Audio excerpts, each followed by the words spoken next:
I, Lamin Jah, I, Lamin Jah, do swear that do swear that I'll speak the truth, I will speak the truth, the whole truth, and nothing but the truth. and nothing but the truth. So help me God. So help me God. Thank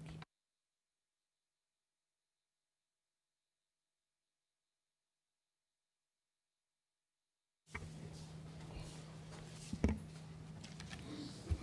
Good afternoon, Mr. Witness. You're welcome to the TRRC. Thank you for coming today to testify before the Commission. You already know my name, but for the record, I'm Hadi Dande Jabi, and I will be guiding you through your testimony today.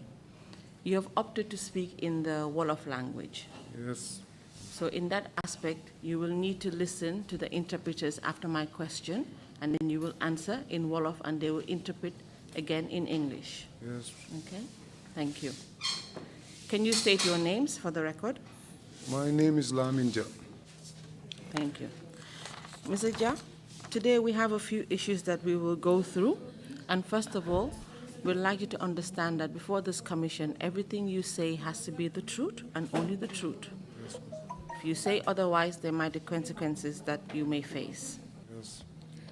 Mr. Jah, ñu ngi laa dalal fii ci commission bi ma ñu waxal la nag li nga xam ne moom la ñoo war a waxtaanee te di la fàttali tamit ne fii lépp loo fi wax dëgg la war a doon doo fi waxee loo xam ne daal doonu dëgg bon yoon dina la daan.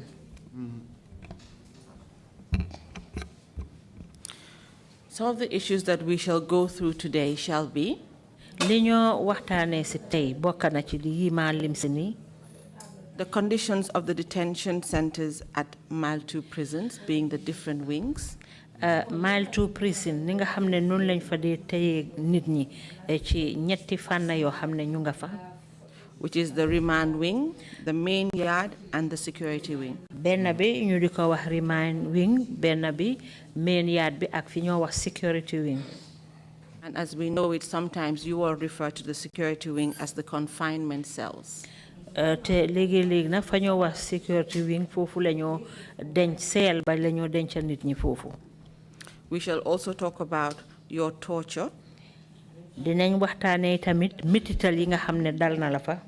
At the said Mile 2 prison. Foofu ca Mile 2 prison.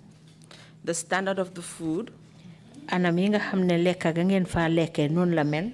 That is given to all types of inmates, whether detainees or those convicted. Nga xam ne dañ ko dee jox ña nga xam ne ñoom lañ téye foofu ca kaso ba moo xam ñi àtte ba yoon daan leen wala ñi nga xam ne dañ leen fa dencaagum ñuy xaar seen àtte. The problems faced by inmates when they fall sick. Jafe-jafe yi nga xam ne niñ téye ci kaso bi loolu lañ fa jànkuwanteel bu fekkee ne feebar nañ. We shall talk about the issue of the disease called the beriberi. Dinañ waxtaanee tamit feebar bi nga xam ne ñu ngi ko ooyee beriberi. We shall go through the medical attention that is given to inmates in the prisons. Akit li nga xam ne moo di faj gi nga xam ne ñu ngi ko faa def ñi téye ci kaso bi foofu ci. And at this point, I shall hand you over to the commissioners for any questions they may have. Buñ jeexalee yooyu yëpp nag dinaa la jébbal commissioner yi bu fekkee ne ñoom tam am na luñ la bugg a laaj. Following that, you shall be given the opportunity to make any comments or recommendations you may have. Buñ paree ci loolu yëpp nag dinañ la jox kàddu gi bu fekkee ne am na dara loo xam ne bugga nga koo gaaral ak loo ñu bugg a xalaatal mun nga ko faa wax. Should I ask you any questions that you don't understand, you may ask me again to repeat them. Bu fekkee ne laaj naa la dara loo xam ne leerut la wax ma ko ma gën la koo leeralal. Are you ready and comfortable to go on? Ndax léegi pare nga nag pour ñu eggali. Yes. Okay. You've already told us that your name is Lamin Jah. Lamin Jah. Wax nga ñu ne Lamin Jah nga tudda. Are you known by any other names? Dafa am beneen tur yuñ la xamee. Wow. Yes. Am na ñu ma lay ooyee West. Some call me Wes. Thank you. Currently, where do you stay? Jamono ji fan nga dika? Serekunda. In Serekunda. Sayer Job, 31 Sayer Job Avenue. 31 Sayer Job Avenue. Thank you. Mr. Jah, that is your official address, but currently, where are you staying? Jamono ji fan nga dika? Fan nga nekk fi mu nekk jamono ji? I'm I'm in Mile 2 Central Prison. I'm in Mile 2 Central Prisons. How long have you been in prison? Yow ban diir nga nekk foofu ci kaso bi? 11 years. 11 years. From your statement, you had indicated that whilst you were attending court, you were placed on remand by the court. Is that correct? Wax nga fi nag ci kàddu yi nga joxe nii ne jamono ji nga dem ci court bi ñu ngi la teg fi nga xam ne foofu la ñoo wax remand. Wow. Yes. Can you tell this commission in what part of the prison you were held when you were on remand? Jamono ji nga xamee ne yaa ngi ci loolu ñoo wax remand mooy fi ñu laa tegagum ngay xaar sa àtte ban boor lañ la teg foofu ci kaso bi? Mile 2 confinement. Mile 2 confinement. Which is also referred to as the security wing. Security. Foofu tam lañ dee ooyee security wing. Wow. Yes. Is that usually where the remand detainees are kept? Ndax foofu lañ dee faral di denca ñi nga xam ne ñoo nekk remand. Foofu lañ leen dee faral di denca. Du ñoom ñëpp am na ñu fa nekk am na detainees yu fa nekk am na convict yu fa nekk am na remand yu fa nekk tam. It's not all of them. There are some detainees who are there, as well as some of the convicts. Can you tell this commission why you were sent to the security wing instead of the remand wing?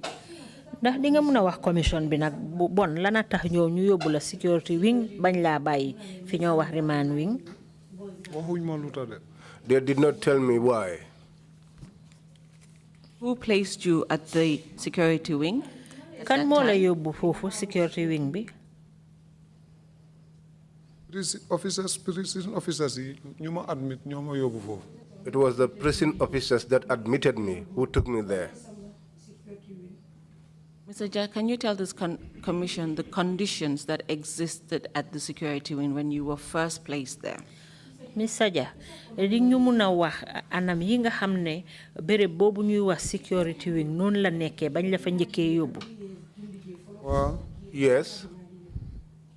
Ma demee foofu gars yi dama ñëw ñu siil ma buñ ma siilee éponge dañ ma jox éponge joxuñ ma sànke. When I initially arrived, I was sealed. They gave me a mattress, but not a mosquito net. Sorry, Mr. Jha, can you just confirm and let us know what is sealment? When you say I was sealed, what do you mean? Loolu nga xam ne yaa ngi ko ooyee ne dañ la seal soo ko waxee loolu lan la tekki lan lañ la fa dee def. Seal mooy ñu tëj la doo am res suñ la ubbee la dangaa dem nga sangu nga tuur sa chamber pot ñu dugalaat la ba next day waat. When you are sealed, it means you don't have a rest. When you allowed outside, it's just to empty your chamber pot and you return back and you are locked. And you're telling this commission that started from the day that you were sent on remand by the court? Te dang ñu bëgg wax ne bala court bi yóbbu remand ca bés boobu ci nga commencé lii nga wax nii. Waaw. Yes. Can you tell the commission how long you were on sealment for?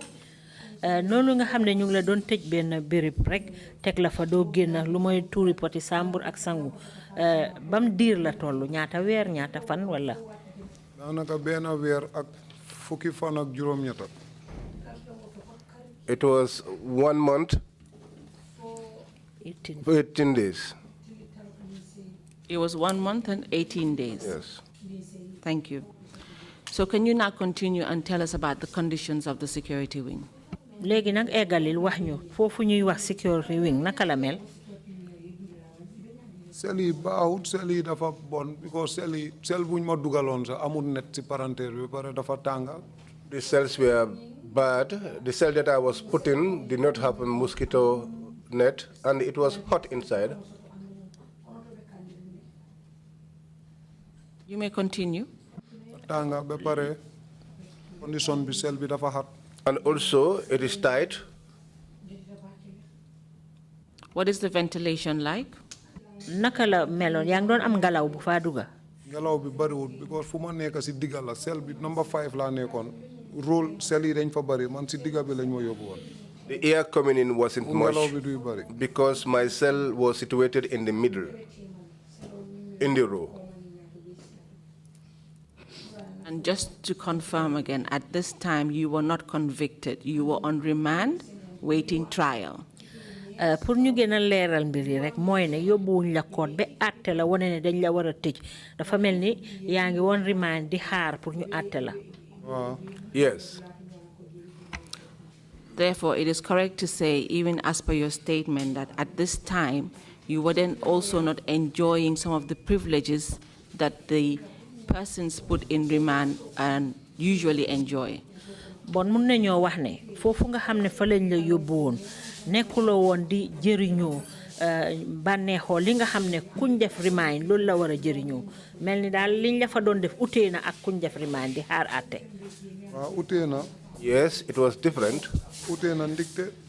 Because ñu nekk remand suñ leen toogalee ñu isi ko dañ la faa duga waaye man fi ma nekk luñ tooga du fa duga. Because those that are at remand, when they cook food for them outside, it comes inside. But I don't have that privilege. So, Mr. Jad, that means that you did not have the privilege of your family cooking meals at home and bringing it to the prisons for you.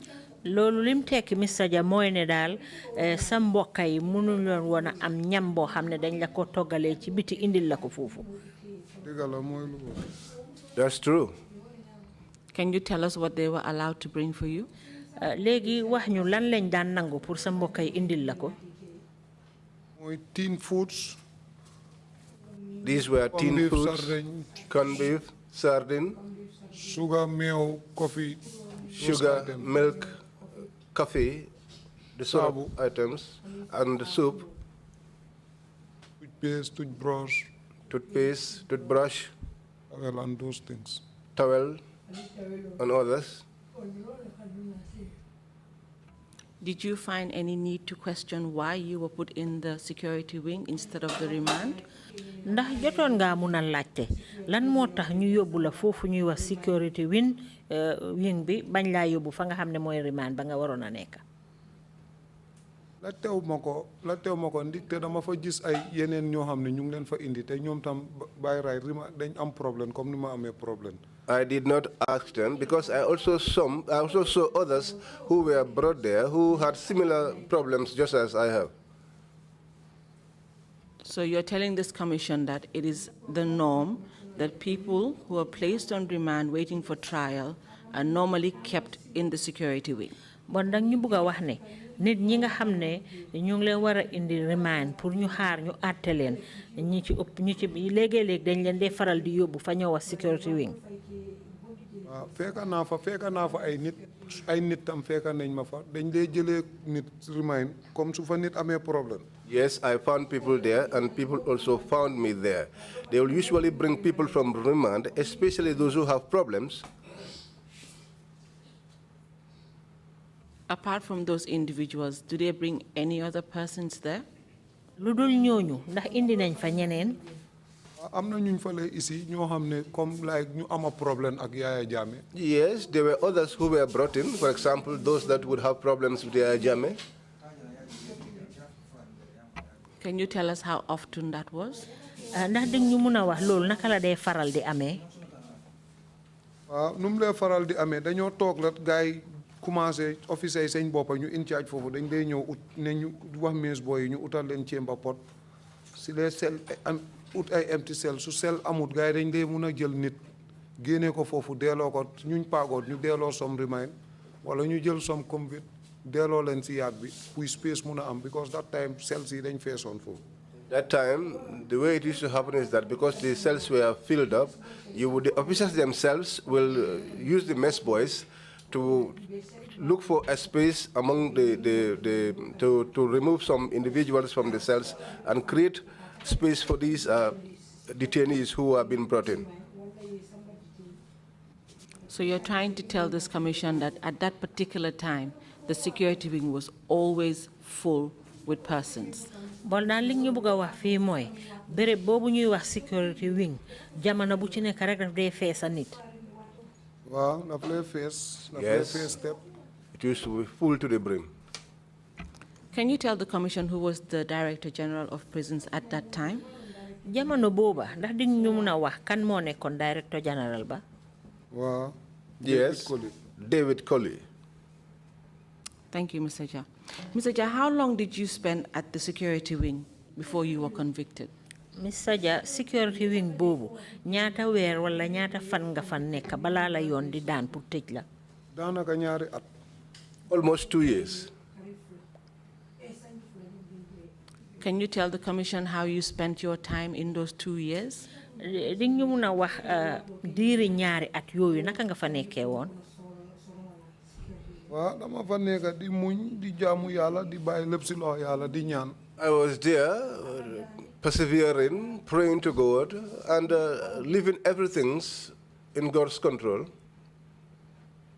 So then, upon your conviction by the court and sentencing, can you first tell us how long have you been sentenced by the court?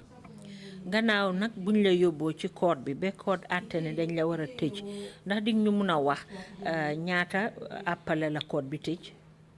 waaw. Yes. ñaata la. court bi daf ma tëj life 4 counts lañ ma charge. I was charged on 4 counts, and I was imprisoned for life. Can you tell the court what you were the commission what you were convicted for by the courts? Di nga mun a wax commission bi lan yu waa la moo la court bi daan moom lañ la àttee. dañ ma charge stealing. I was charged for stealing, rape, attempt to steal.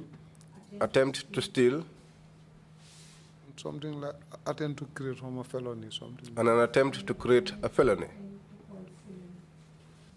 So the court found you guilty and sentenced you to life.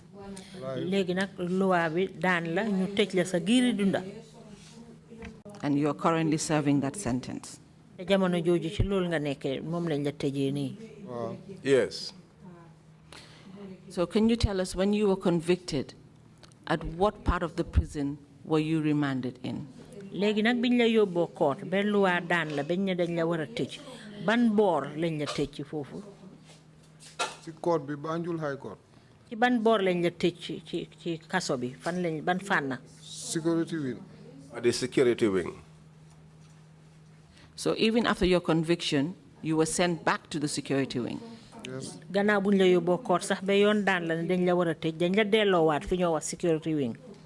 Yes.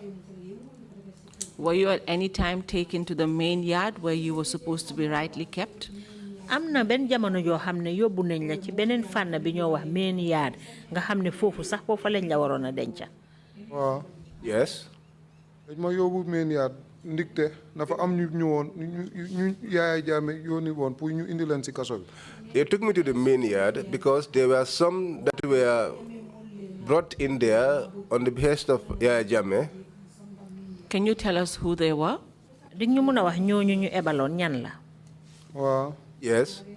am naa si ñeena seen tur ñoom Laay Juuf. I know some of their names, people like Lai Juuf. Njoogu kii nii Ngor Seka. Ngor Seka. Obi Mbay. Obi Mbay. Modou Gueye. Modou Gueye. Lang Tombong. Lang Tombong. Bombardier Kawsu Kamara. Bombardier Kawsu Kamara. So when they were brought in, ñooñu laa mun a fàttali. These are the ones I can recall. bu ñu indee ñooñu. When they were brought, si la sel amut so ñun man ñu ma bokk si ñun war a yóbbu ñu si yaat bi. because there were not enough cells, I was amongst those that they were removed to be transferred to the yard. can you tell this commission the conditions that you faced at main yard? di nga mun a wax nag commission bi bañ la yóbbu foofu ñuy wax main yard naka nga fa nekkee woon. main yard dafa métti ndik sel yi dañ fees step. The main yard is hard because the cells are all full up. waaye si lee dañ la tëj life sooy tëdda kaso bu mag life. If you are sentenced for life imprisonment, dañ la lee mun a jox place doo mun a tëdda si suuf doo rang puy am lal yow soo ñëwee la dañ la lee jox place nga tëdda. they always accord you the privilege of having a bed or a place to sleep. You don't always go through the queue. Whenever you come, they give you a space to sleep. You said it was overcrowded. nga ne foofu dafa feesoon torop. dafa fees step ba am na ñoo xam ne si wanag bi lañ dee fanaan. It was so full that some have to sleep at the toilet. Mr. Jha, when you say it was overcrowded, can you give us like an estimate of a number of prisoners who would be in one particular cell at any time? Mr. Jha, so waxee ne foofu dafa feesoon ba ëppa ndax di ñu mun a wax daal ci xayma ñaata prisoner lañ dee dugal ci benn cell ci benn jamono. Man cell bu ma nekkoon si yaat bi mooy cell bu gën a ndaw si yaat bi. The cell that I was in the yard was one of the smallest. Cell boobu daf lay mun a contain ay 22 prisoners. That cell can contain up to 22 prisoners. waaye daf su feesee dañ ko lay feesal ba mun a am ay 30 something prisoners. But if it is full, it goes up to be beyond 30 prisoners. léegi sax mu ëppal loolu moo lay waral wanag bi gars yi di si tëdda. Sometimes it's even more than that. That is why the toilet is usually used. soo jógee guddi puy nga dem use wanag bi sax problème la lay nekk puy nga romba. If you get up in the night to use the toilet, it is always a problem for you to pass through. Sorry, Mr. Jha, let me take you through it bit by bit. First of all, can you explain what the sleeping conditions were? Mr. Jha, léegi nañ ko jël jéego par jéego léegi mun nga ñoo wax tëdda bi naka la daan mel foofu. tëdda bi moom si kaw lali moom dafa fees step. As for the line conditions, the top part was completely occupied, the beds. si suuf. On the ground, si suuf fu nit ñi lay jaar. where people used to pass through, that place also was completely full. soo wàccee sa lal puy nga romba.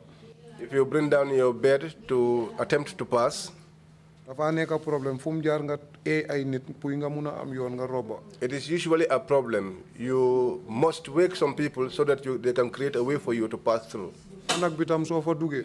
If you also go to the toilet, soo buggee use toilet bi. if you want to use the toilet, am na ku fa lee fanaan. there is someone that used to sleep there. jaar nga yee ko.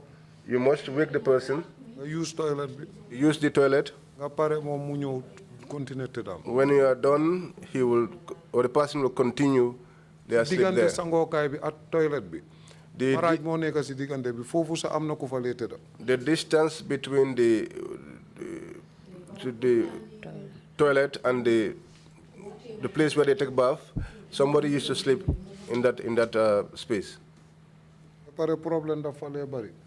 And also, there are usually many problems there. We will get to that part in a minute. So let's continue about the sleeping. So you're now telling us that it is so overcrowded that even if you need to get up, you need to wake people so that you can walk to get to where you're going. léegi dinañ ñëw ci loolu waaye ñu wax nag ci ni nga xam ne noonu ngeen dee fanaanee ni ngeen dee nelawee li nga wax fii mooy ne bu fekkee ne bugga nga dox sax foog nga kenn pour am yoon boo xam ne di nga fa jaar pour romba. waaw. Yes. Further, that it was so crowded that some of the inmates would even sleep in the toilets. nit ñi dañ fa fees ba ëpp ba nga xam ne ñenn ñi nga xam ne ñoom lañ fa tëj dañoo tëdda sax ci wanak yi. dégg la am na ñoo xam ne sax duñ mun a tëdda dañ dee toog. Yes, it's true. dee ut bidong ñu teg ko si cat yi mun a toog because amuñu space buñ taalal seen tànk. There are even some who are not able to sleep because of a lack of space. So they'll use these gallons and put them in the corners and just sit on them for the whole night. We have also received evidence that the way the toilets are not very functional. Can you tell this commission how inmates were able to sleep in the toilets? am na ñu fi waxi tamit ne seen wanak yooyu sax du daan dox baaxutoon léegi naka la nit ñi di mun a fanaanee ci foofu nga xam ne wanak bi la na ñu ko mun a wax. wanak yi gars yi dañ ko lay manage sangookaay bi pompe bi daf lay duy baax daf lay yaaxu waaye booy yi dañ ko lay def mbuus takka ko. da nga gis suñ ko takkee daf lay tane ndox bi tuuti la moo tooxa ku fa fanaan moom fu mu jaar muy tooy. As for the bathroom, the place was not properly kept. The tap there used to leak, but the boys will manage it and they will tie it. But despite that, anyone that slept inside that place usually will get wet. So, Mr. Jha, apart from the overcrowding and the sleeping condition, what other problems did you all face in the cells? Mr. Jha, lu uute ak nit ñi bari be ëpp foofu ci seel bi ak jafe-jafe yi ngeen de am pour tëdda foofu yan yeneen façon jafe-jafe ngeen fa dee jànkuwante. jafe-jafe mooy xat bi tàngaay bi. The other difficulties was the tightness, the heat, and the smell. And the smell, And the bad smell. Were there any confrontations? ndax dina daan am yenn werante yu fa daan am. werante dina fale am si affaire xëccoo booy xale booy ndaw yi nii. There is always confrontation, especially amongst the young boys. Mr. Jack, if we may just confirm, you've also served 11 years so far in your sentence. suñ bëggee dégg wéral rek yow fi mu nekk liñ la tëj tëddaagum nga fukki at ak benn. waaw. Yes. And in those 11 years, you have been to every section of the prison of Mile 2. te ci biir fukki ata benn yooyu dafa mel ni fànn yi nga xam ne moo nekk biir Mile 2 yëpp jaar nga fa. waaw. Yes.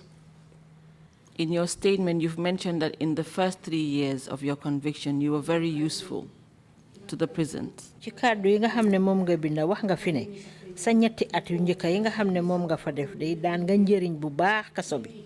waaw. Yes. Can you tell this commission about it? di nga mun a wax naka la. waaw buñ ma yóbboo si yaat bi. When I was taken to the yard, dañ ma employé yóbbu ma as infirmary boy comme si medic bi may assist medic yi.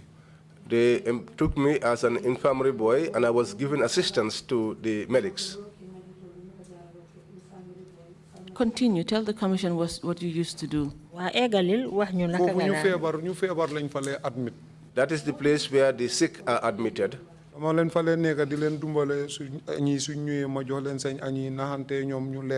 I was there assisting them.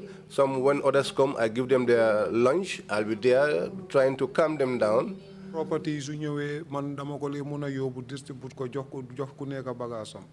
the properties also come, I will take them and distribute them to each one of them, their properties. We dem hospital dama lay muna gene paper mi file mi suñ medic officer bi bindé list bi ñu wara dem. When the medic officer jots down the name of the individuals who are supposed to go to the hospital, I usually go and bring out their files.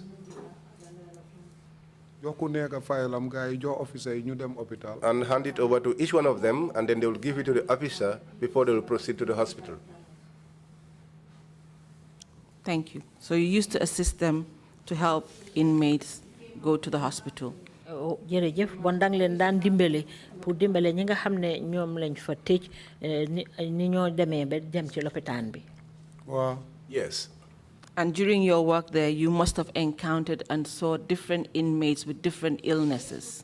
Te bon mel ni ci sa jamono ji nga fa nekk noonu dang daan gis façon feebar yu bari dang daan gis tamit ñu ci bari ñoo xam ne ñu ngi leen fa tëj. Wow. Yes. Can you tell this commission some of the illnesses that the inmates suffered? Di nga mën a wax commission bi nag yenn ci façon feebar yi nga xam ne ñooñu ñu fa tëj ñu ngi ko doon am. Wow. Yes. Amna ñoo xam ne dañ dee feebar natural feebar comme biir bu metti nii. Some get sick naturally, for instance, stomach ache. Amna ñoo xam ne biri biri moo leen dee téye. Some contract beriberi. Foofu witness naa fa ñu bari ñu fa dee. I also witnessed many who have died in the infirmary. Can you tell the commission a bit more? When you say you witnessed many who had died, what sort of conditions or what issues caused their deaths? Di nga mën a gën a leeralal commission bi soo waxee ne ñu bari dee nañ fa ci sa kanam ndax di ñu mën a wax naka leen deeyee ak lu leen rey. There were two whom you know that by the time they were dying, I was standing. Can you tell us their names? One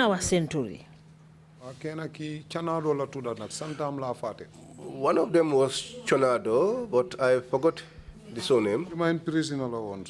And that was a remand prisoner. And the other one? Koku convict prisoner. Telo Sobla nekon Asan la tuda Senegalais la, but I don't know the surname. The other one is a convicted prisoner working as a tailor. Hassan is the name.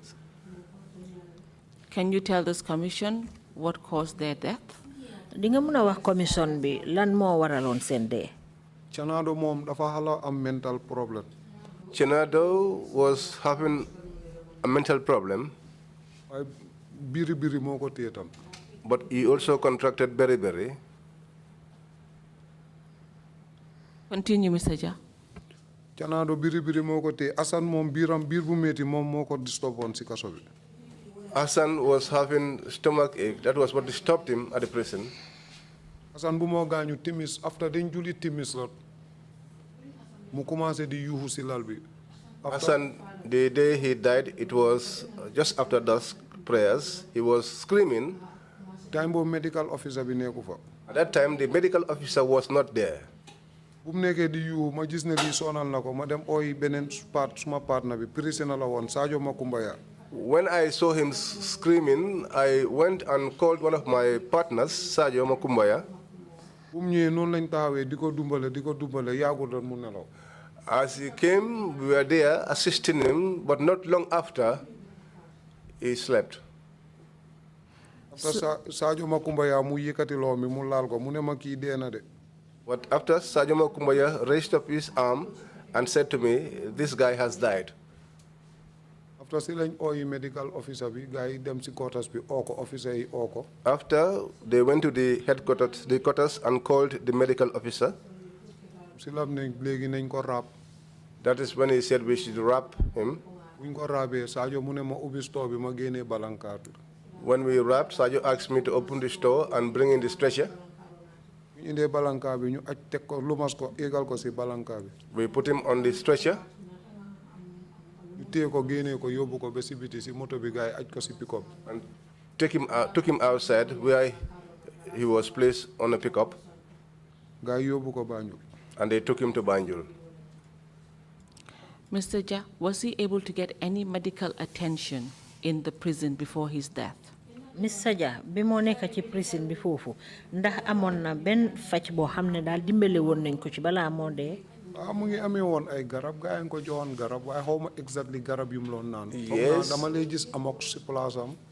He had some medicines, but I don't know what they were, but he had something like amoxicillin. Pare daf lon dem hospital way hospital am date am maybe every month once. And he was also going to the hospital, but it's like his appointments were just once in a month. On the date of his death, did he receive any medical attention before he passed away? Bes bi mo dé nonu ndax amna ben fajj bo xamne defal nañ ko ko bala mo dé? Non, that day mom si ngon la ko affaire bi gëna sonal bu ko affaire bi sonalé time bo medic bi ñëwut. No, bi neeku fa. that day it was in the evening when the sickness became more severe, and at that time the medic wasn't around. So when an inmate is feeling ill and calls for help and there is no medic present at that time, what action do the officers take? Légui bu fekké né kiñ tej fofu mu ngi febar te soxla na ko ko dimbalé pour fajj ko te kako wara fajj nekkut fa légui ña fa liggéey bon lan lañ dé def? Dañ lay dem ci line bi amna medic officer bu lay stay ci quarters bi. Dañ lay dem fofu ñu oyu ko. They go to the quarters because there's usually a medic officer who stays there. They dem oyu ko légui ñu dem duñ ko fa fekk gaay call ko. They will usually go and call him. Wala mo ñëw sa daf lay jël time sometimes. But sometimes he would not be there and he will be called. But in some instances, it takes time before he arrives. Thank you. So in other words, you're telling this commission that inmates do not always get the medical attention at the time they need it. Jërëjëf bon da nga bëgg wax fii ne daal ñi nga xam ne ñoo tëdd foofu ci kaso bi jamono ju ñoo soxla ku leen dimbale ci seen wàllu wérgu yaram duñ ko dee am ci jamono boobu. Du ñëpp tam de. It's not all. Am na ñoo xam ne suñ feebaree they have medicine, they will have medicine, they prepare medicine for themselves. Dañ dee write prescription. Suñ bindee prescription ñu yónnee ko seen family, they have good medicine. There are some who have medicines of their own. When they are sick, they used to write prescriptions and send it to their family members who will procure these medicines for them. There are others who don't have that privilege and they have no one outside to buy these medicines for them. And so when they get sick, they don't have assistance what to eat, because the food served in the prisons is not food that will assist you. It is food that is going to make you even suffer more. Mr. Jia, that's the next question I was going to come to about the food condition in the prisons. Mr. Jia, lol sax la la bëggoon a laaj mbiri lekka gi ni mel ci kaso bi foofu. But just to go back a bit, you have just told this commission that mainly to have good medication, you have to get a prescription and your family members buy it and bring it in for you. Is that correct? Waaye ñu dellu gannaaw tuuti rek wax nga ne pour nga am garab bu baax boo xam ne dinga ko mun a fajoo foog ñu bindal la ko nga yónnee ko sa mbokk yi ñu indil la ko foofu nga soog koo mun a fajoo noonu la. Wow. Yes. Thank you. So if we may now move on to the food condition, can you tell us about the food in the prisons? Léegi ñu ñëw nag ci mbiri lekka bi di ñu mun a wax lekka bi moom naka la mel ci kaso bi. Lekka bi moom dafa bonoon jamono boobu lekka bi dafa bon torop. At that time, the food was bad. Dikte maalo bi sa soo ko jël nii lekkuloo ko nga ne danga koo denca ba ngoon. Because even the rice, if you receive it and you want to keep it for the evening time, soo ko bàyyee ba ngoon soo ko ubbee daf lay xeeñ xet bu bon. if you leave it up to the evening time and you open the bowl, you get a very bad odor. Mr. Jia, can you tell us, from the time that you were convicted or that you were even in remand, because in your situation, when you were in remand, you were in the security wing, so you had to eat the prison food and not food from home. So from the time that you have actually entered into the prisons up to 2017 January, what was the condition of the food in the prisons? Léegi jamono ji nga xamee ne ñu ngi la téye foofu noonu doo daan am lekka boo xam ne daf daan bàyyeekoo ci biti mu ngi mel ni lekka yi nga xam ne moo nekk ci kaso bi yooyu nga daan lekka diggante boobu nag ba atum 2017 naka la lekka yi meloon foofu. Lekka yi baaxul. The food is not good. Lekka yi baaxul. Lu lee tane mooy nga jël dry comme ngoon. What used to be better is for you to take dry. So jëlee dry bi danga ko lee raxas. When you take the dry, you rinse it. So amee meew nga def ko si nga chop. And when you have milk, you add it there and eat it. So amul meew nga def si sukur kese nga lekka. If you don't have milk, you put sugar and consume it.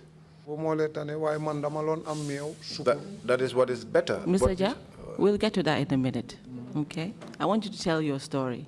So let's just take it step by step, yeah? You've told us something about dry. What do you mean by dry?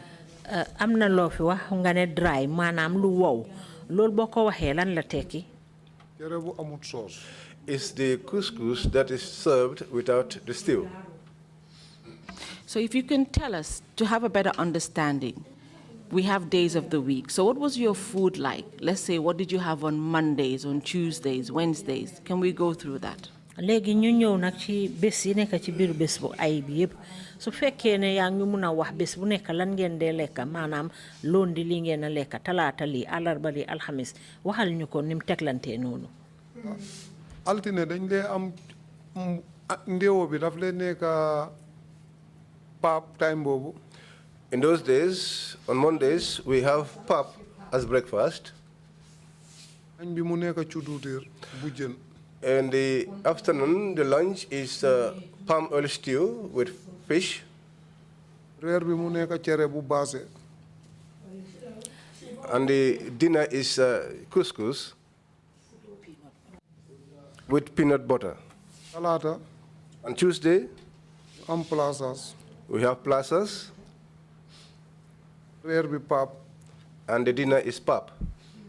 Mr. Jia, does the plazas have meat or fish? Mr. Jia, plazas boobu daf daan am jën wala yàppa. Jën la lee am xawma kobol xawma jën bi duy bari xob yi ñoo fa lee bari rek. It's the fish that we used to have. I'm not sure if it's bongo or what not. Continue. So on Wednesdays you have damoda? We have benachin. We have benachin. Is it with meat or fish? benn cin bi jën la wala yàpp àllarba. jën fry jën la lañ fa lay def. dañ fa lay def fry jën bu wow. Fried fish, dried one. And then on Thursdays? Alhamis nag. ñu am domada. We have groundnut soup. Maafe bu yàpp. Groundnut soup and served with meat. And on Friday? Ajuma. ñu am domada bu sicca bi bu lay am kobo bi. Groundnut soup with fish. So from your evidence, you're actually telling this commission that you do have a variety of food that is given to you on a weekly basis. Bon dafa melni ci bir bes bu ay bi dal da ngeen day am ay façon lekka yo xamne mom lañ leen day jox.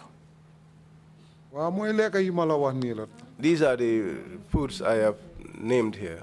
So can you now tell us the condition of the food itself?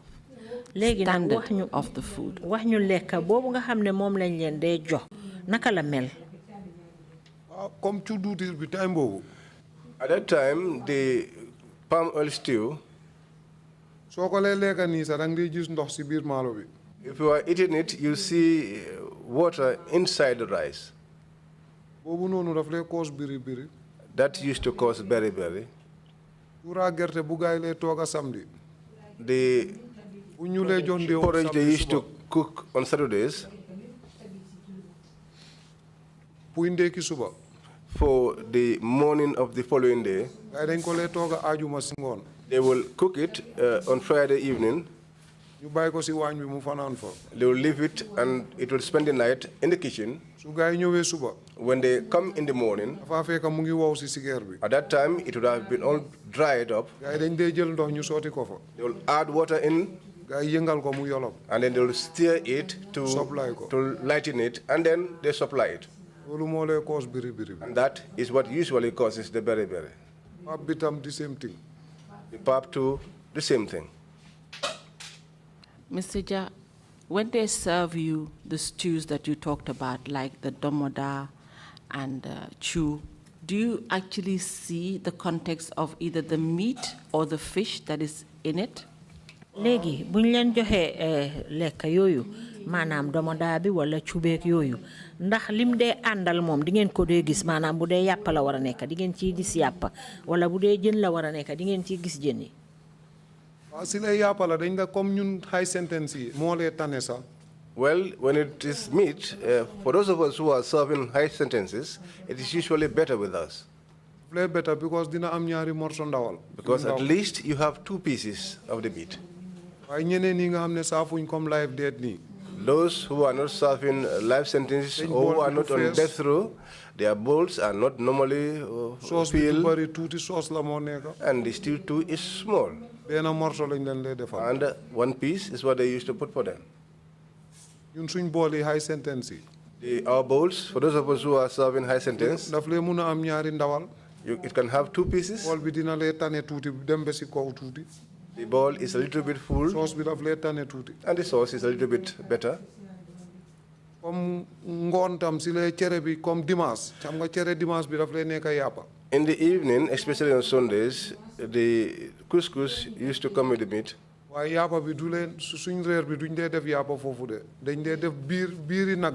But at our dinners, they never put the meat there. They put the belly of... It's the belly that they roast, and then they cut it into pieces. And that's what they put on the couscous. Or they fry it until it is dry completely. That is what they used to give us.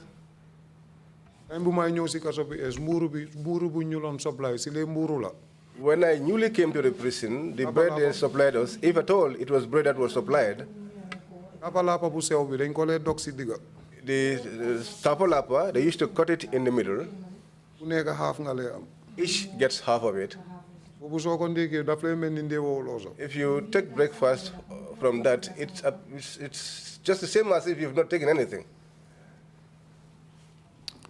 So, Mr. Ja, can you tell this commission whether prisoners or inmates are actually able to eat this food that you have mentioned that are prepared? Legi Mr. Ja, lekka yi nga xamne mom nga fi wax ni ndax buñ ko joxe ñiñ fa tej ñonu dinañ ko dee mun a lekka. waaw ñoo xam ne amuñ dimbal. Those that do not have assistance, munuñ am dara. they are unable to get anything else. dañ ko lee lekka ba dañ dee utit ndesit ku lut lekkut bosam nga may ko mu boole ko bosam bi ko am na ñoo. They used to eat it to the extent that they will go around looking for remnants, and also from those that did not consume theirs. am na président yoo xam ne dañ lee mun a lijjante. There are some prisoners who have the wherewithal to make things happen for themselves. nga ut ay mbuuru because am na ñoo xam ne seen mbuuru yi dañ ko lee change. And they look for bread. Some people are there who exchange their loaves. nga mun a ut ay ñetti bread 4 bread. You can look for 3 or 4 loaves of bread.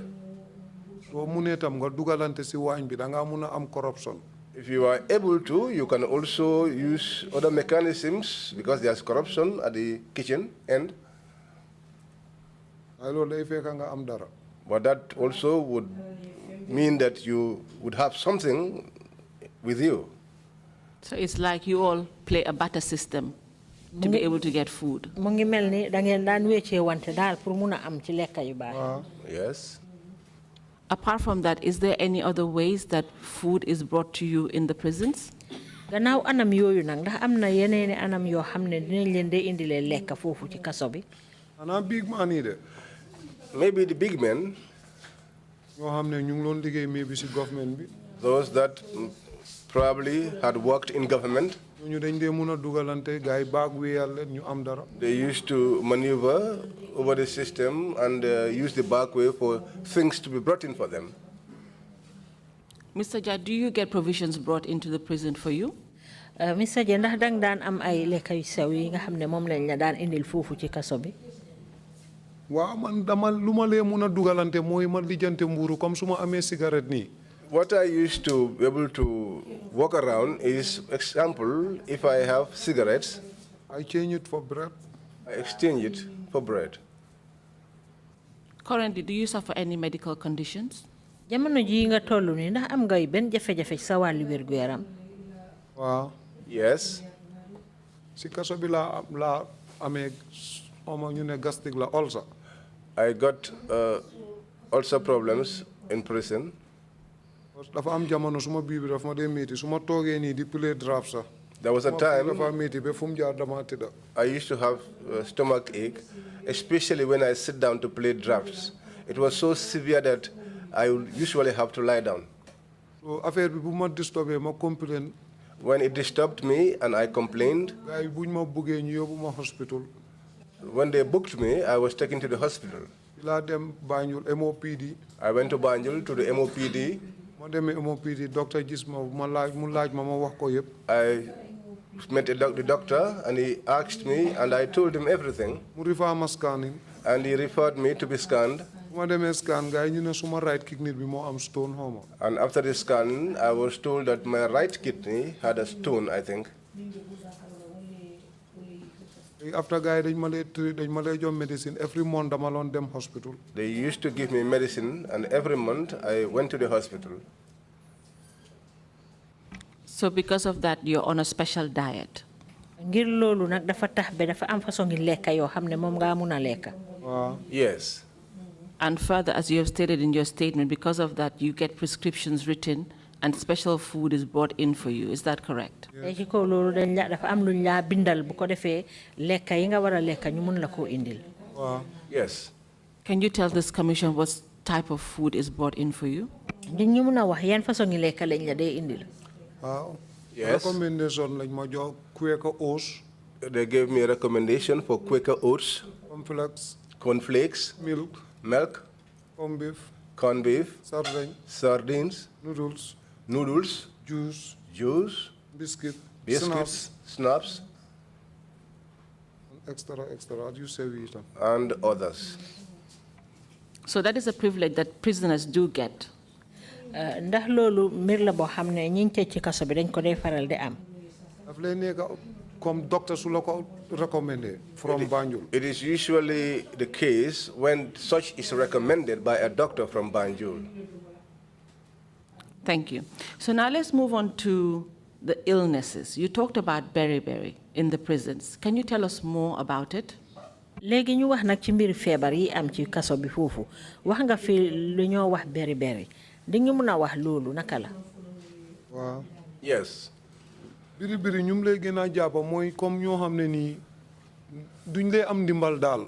The people that suffer most from beriberi are those that don't have assistance. digte soo si lekka bi soo si lee lekka lu bari nii. Because the food, if you consume a lot of it, daf lay cause nga am biri mostly. causes beriberi in most cases. In your time in the prison, can you give us a number of how many prisoners you know have died from this particular disease? jamono ji nga nekk ci kaso bi foofu ndax di ñu mën a wax ñaata nit nga xam ne dee nañ fa te fekk feebar bi moo ko waral. waaw duma mun a xam ñëpp seen tur yi waaye gis naa ñu bari ñoo xam ne nii. I cannot know all of their names, but I have seen many who ñoo xam ne biri moo leen rey. died as a result of beriberi. dama lay bës seen yaram bi ma gis affaire bi nu mel. Because when I pinch their skins, I see how it reacts. soo bësee yaramam bi daf lay duga. When you punch on their skin, there is usually a dent. lay duga léegi soo bësee su duggee balam lay jóg daf lay over jël time duy gaaw mu jógaat. And the dent fills up slowly. It takes time before it returns back to its normal place. So, in your description, it means that this is a disease that is visible by anybody's eye. If you see someone suffering from it, you can tell visibly, yeah? léegi yow ni ma gisee sa wax mooy feebar boobu ku ko am daal su ko nit xoolee rek dina xam ne feebar bii la amee. dina gis mandarga yooyu. waaw. Yes. daf lay gaaw a soona soo ko amee nii soo dox bu bari nii sa dang dee soona. The person tires quickly. If you are with him and you walk for a while, they tire quickly. ba pare dang dee gis tànkaam yi daf lay néewi. And also, their legs are swollen. daf lay néewi di yéeg. And it swells and creeps up gradually. su demee nag ba àgga si sa fii. If it gets up to this level, boobu dee la. that is death. Are prisoners given treatment for this said disease? feebar beri bii nga wax nii ndax prisoner yi dinañ leen ci dee faj. am na ñu si lay rëcca. There are some that escape it. soo ko amee nii léegi dama lay gis gars yi dañ la lay mun a jox tablets fusamine la garab bi tudda. I see that some are given tablets called fusamine. am na injection am na tablets. There's an injection, there are tablets as well. suñ la joxee tablets bi nga ko lay naan dang dee seben la. When they give you this tablet and you drink it, you keep urinating. nekka di seben nooy sebenee noonu lam nekka di génnee. And the more you urinate, the more it subsides. ay boobu daf lay fekk ñu teel ko detect. But that is in the case where it was detected early. Thank you.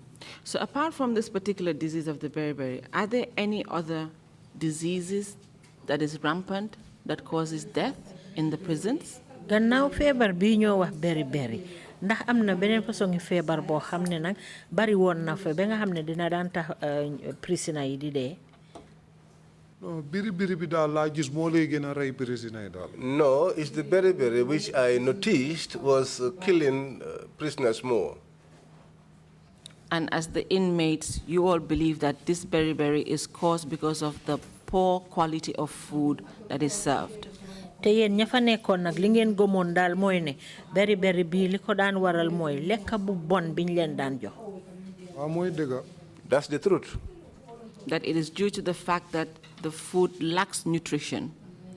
mooy ne lekk wi daal amul jumtuwaay yu baax yoo xam ne baax na pour nit ki di ko lekk. amul benn lu baax lu fa lay nekk su comme benn cin bi dañ koy tooga maalo bi diw bi du bari. There is nothing good in the food. lañ la fa defal du am légume du am beneen item foofu. The benachin, when it is cooked, the oil is not enough. There is no legume. There is nothing that is there. Thank you very much. We'll move on to the next issue now, Mr. Ja. During your stay at Mile 2 prison, you've had some encounters with some officers. Is that correct? léegi ñu jàll ci beneen fànn jamono ji nga nekk foofu Mile 2 amoon na ay jànkuwante yoo xam ne am nga ko fa ak liggéeykat yi foofu. waaw. Yes. Can you tell this commission the first encounter you had? dinga ko mun a wax commission bi jotee bu njëkk wi nga ama ñoom. jotee bu njëkk bi ma ama ñoom. The first incident with them was time boobu dama dellu confinement no dama am problème si yaat bi at suma benn xarit Sehu Minte. that time I had a problem with one of my friends in the yard, Sehu Minte. gaa yóbbu ma confinement buñ amee problème dañ daf ma saaga soo bu ma saagee mu attaque ma si biir man ma mbéj ko. He insulted me, then assaulted me, and so I slapped him. gaa yi ñu ne waruma koo mbéj. And they said I shouldn't have slapped him. gaa yi paak ma. So they packed me.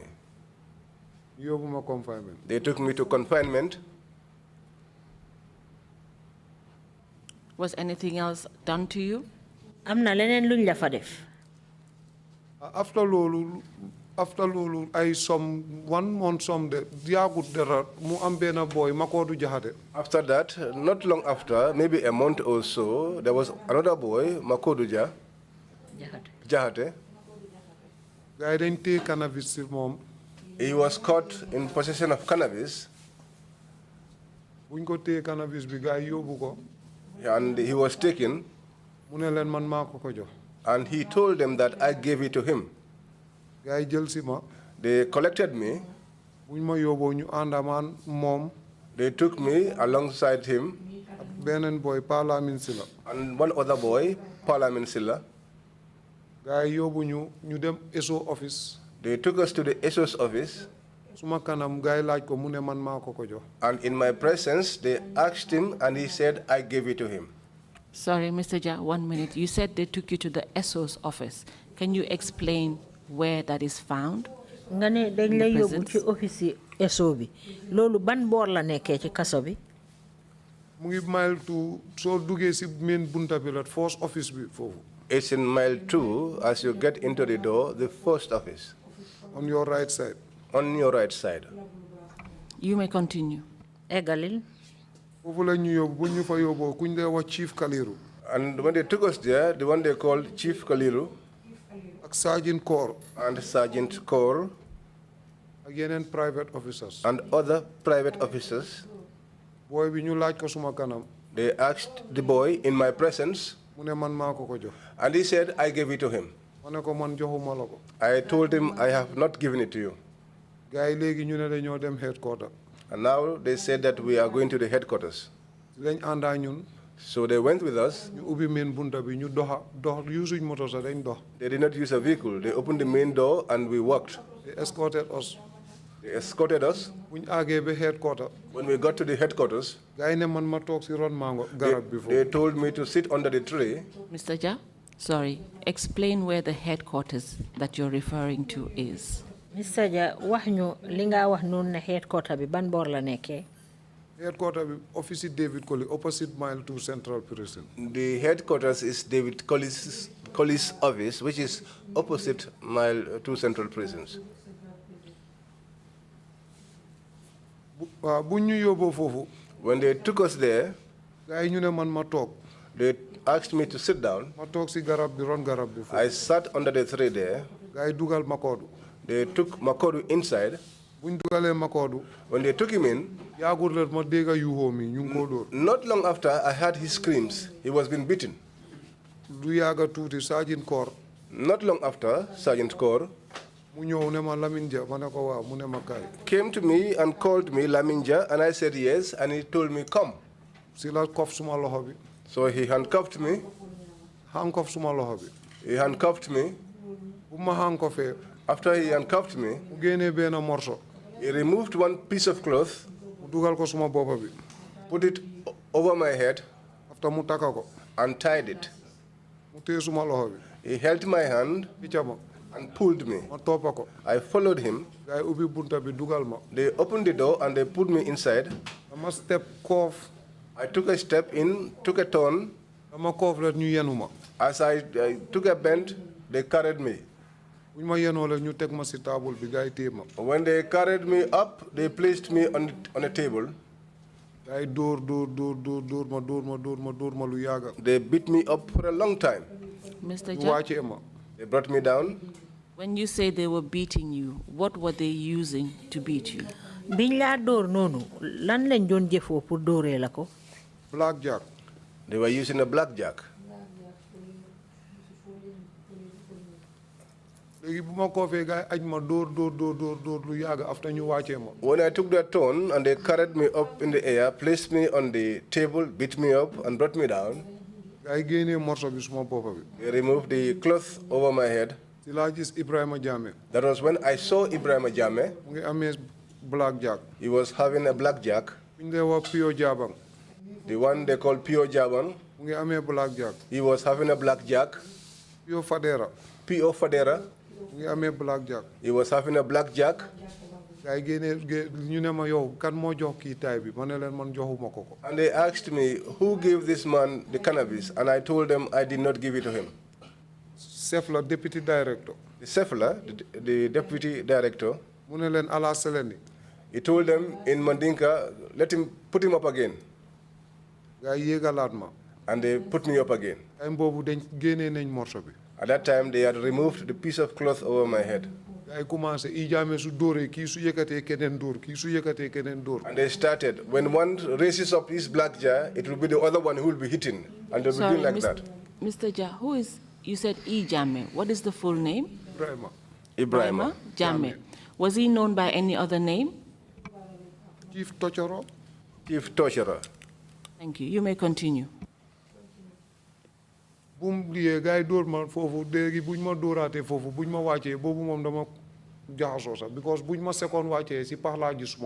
when they beat me and they brought me down, I was not myself. I suddenly found myself inside a hole, and they poured water over me.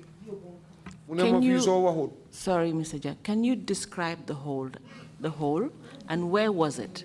Pax bobu nga gis sa bopa ni ñu mëna wax naka la mel ak fan la nekkon. You know, they placed a table on which they carried out their beatings. The deputy director was seated at a corner and leaning on a chair. So the recruits were the ones holding me because at that time they were on training.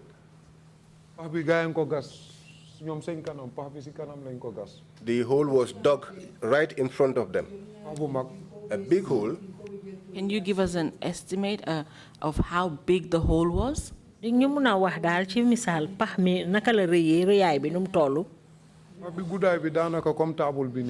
length is almost that of this table. The same as this table. You may continue. I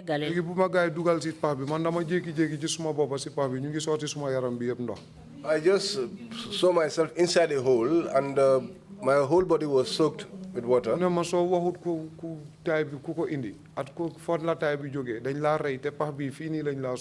said to me, if you do not tell us who brought this cannabis, and sorry, I missed that. He said, if you don't tell us who gave you this cannabis, we and will where kill you it and came from, bury you. We'll kill you and bury you here. Thank you. There also, I denied it. I told them, this guy, I have not given him any cannabis, and I was placed on the table again. When they put me up there, they beat me, the same thing. And they threw me inside the hole again. Then I was tired and I admitted that I gave it to him. Can you tell us what happened after that, after you admitted? Then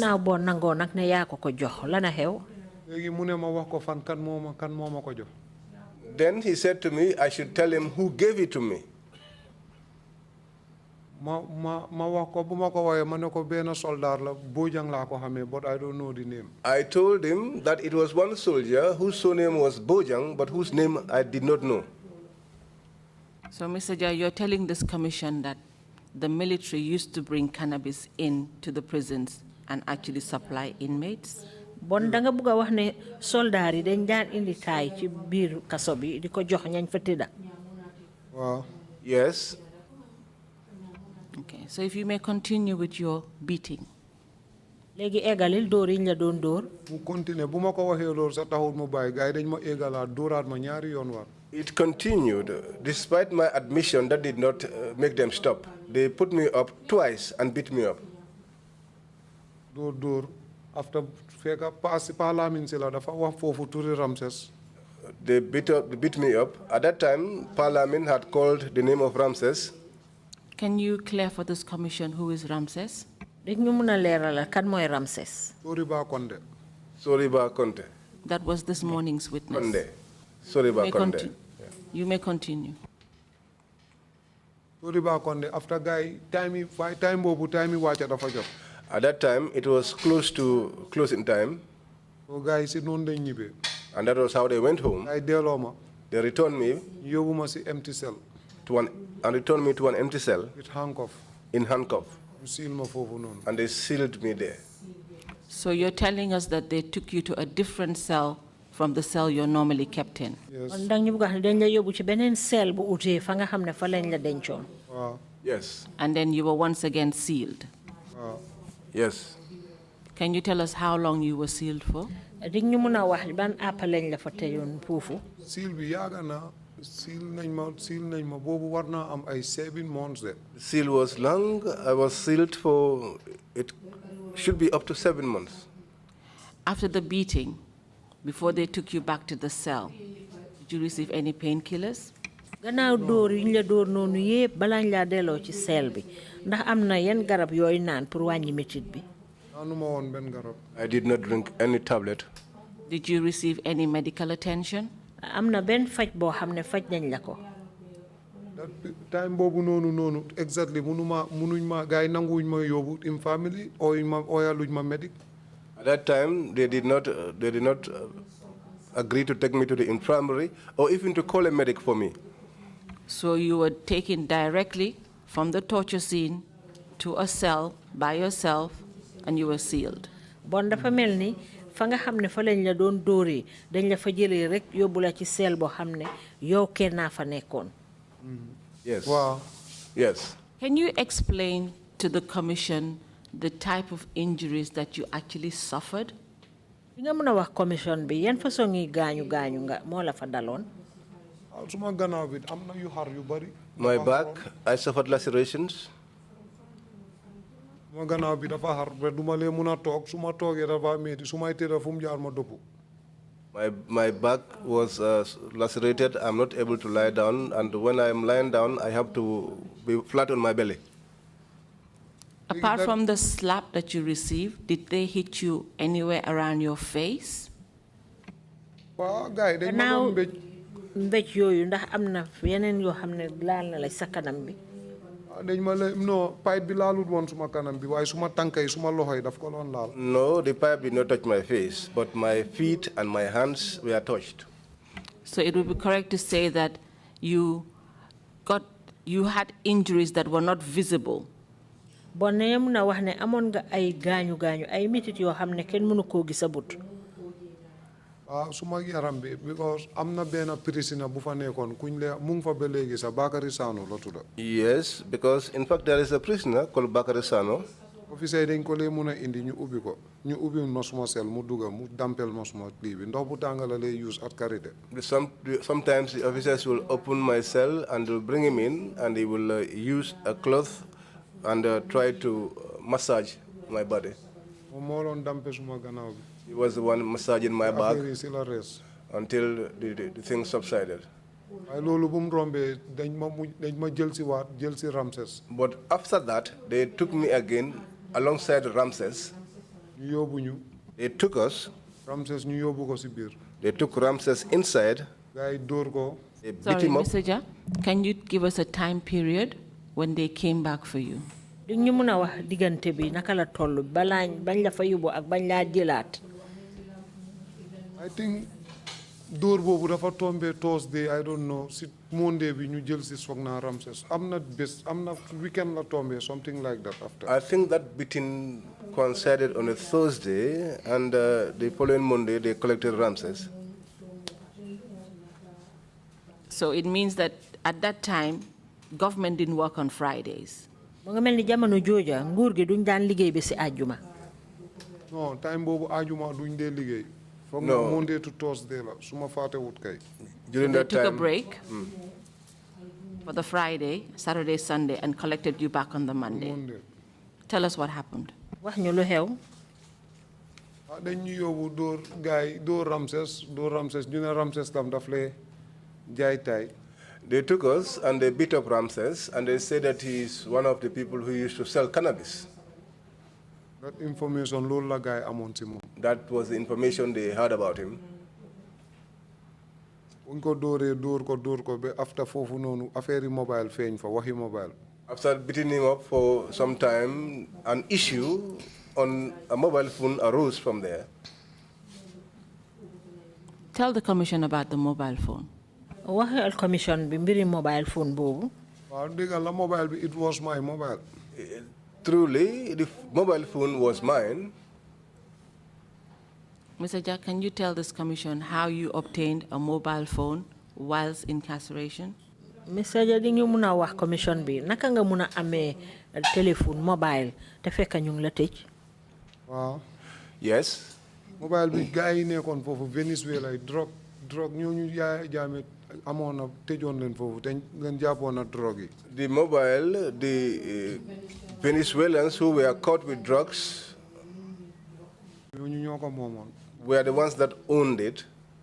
ñoo ko fa bàyyi du benn sa bari woon na. They left it there, and not only one, there were many. So when they were leaving, they gave you one. léegi ñoom ba ñoo dem ñu jox la benn. buñ ko dencoon foofu laa ko amee number 4. Where they kept it is where I got it from, number 4. So continue to tell us when the issue of the mobile phone happened. léegi na eggali wax ñu mbiri mobile phone bi bim xewee lana xew.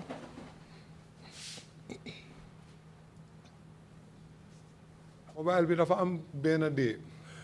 One day, so yi ñoo dugg si kaso bi. the SOs came into the cells, bu ñëwee confinement. and when they came to confinement, fekk mobile bi maa ngi ko jox benn boy bu ñu lee wax Omar Diallo. at that time, I had given the mobile phone to one boy called Omar Jallo. Omar Diallo bu mu gisee SO yi dugg si. When Omar Jallo saw the SOs coming, mu sànni mobile bi si parenthèse bi. he threw it SO yi ñoom cross nañ ne la. over the window. mu ko sànnee si parenthèse bi ku ñu lee wax Pio Anabi Jammeh. When he threw it over the window, the one called Pio Anabijame, moo nekkoon officer in charge bi that day. he was the officer in charge on that day, ñu ko biir confinement. inside confinement. moom moo ko for. He picked it up. bu mu ko foree. When he picked it, yaa after boy bi ku ma ko jox mu wax ma ne daf ko sànni waaye Pio bi for na ko. the boy that I had given it to told me that he threw it away, but that the PO had picked it up. bu ma waxee ne Pio bi for na ko. When he told me that the PO had picked it up, man suma boppam ma génn ma dem gis Pio bi. I went out myself to meet the PO. I talked to him ma wax ak moom. I talked to him. bu ma waxee moom mu ne ma léegi. After talking to him, he said to me, well, now, du ko def case du ko wane. he will not make it a case, he will not show it, daf ko yóbbu. he will take it. léegi bu mu ko yóbbu. When he took it, wax boobu jeexoon na. that talk was finished. léegi Ramses buñ ko dóoree fële. So now when they beat up Ramses, di la wax loolu gars yi foofu. that was when he revealed that to them there. bu mu waxee loolu gars yi foofu. When he said that to them, gars yi fàtte mbiri tay bi. they forgot about the issue of the cannabis. léegi ñu jëli Anabi. Now they brought in Anabi, jël ma. they took me indi ñu. and brought us. gars yi laaj ma mobile bi ma ne leen man awma mobile They musuma am. asked me for the mobile, and I told them I don't have a mobile phone. I never had one. gars yi dóoraat ma. They beat me up again, dóoraat ma. beat me up. ay boobu noonu suma yaram bi soo dóoree sax du ma ko yëg. At that time, my body was numb. When you hit me, I don't feel pain. ma bañ la. I denied. soo gisee ma bañ. The reason why I denied, Pio bi PO, bugguma ko dugal si benn problème. I don't want to put him into trouble. digte lu mu def noonu.